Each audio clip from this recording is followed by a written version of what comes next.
मैं बैठा पीछे बड़े ही नहायत मौसम दोस्त जुड़ बैठे और मेरी जिंदगी च पहला इत्तेफाक है कि किसी भी यूनिवर्सिटी दे विच इतने अच्छे बाज़ौक सुनने मौजूद तालियां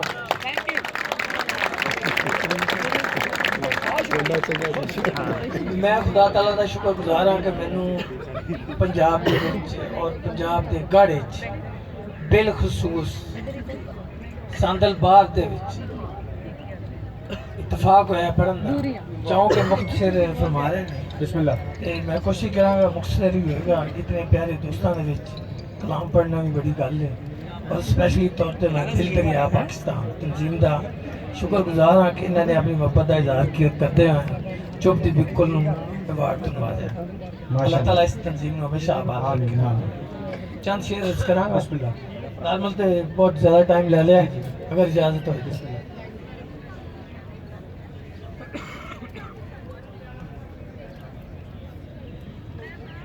विछड़न वालियां जद भी नेड़े घड़ियां हुईयां विछड़न वालियां जद भी नेड़े घड़ियां हुईयां दिल तां दिल सी अखां नाल भी बड़ियां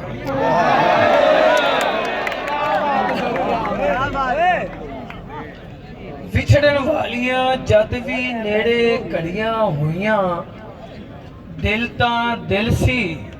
अखां नाल भी बड़ियां होइयां तेरे हुंदियां पतझड़ विच भी फुल खिड़दे सन तेरे हुंदियां पतझड़ विच भी फुल खिड़दे सन तेरे बाजों वेख लै चिट्टियां रड़ियां क्या बात तेरे हुंदियां पतझड़ विच भी फुल खिड़दे सन क्या बात तेरे बाजों वेख लै चिट्टियां रड़ियां होइयां तेरी तांग विच अज भी सजना मेरियां अखां तेरी तांग विच अज भी सजना मेरियां अखां रावां उत्ते पब्बां बाहर निकलियां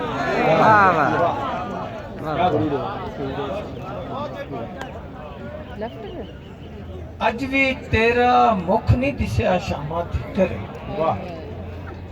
अज भी तेरा मुख नहीं दिसया शामा तिकर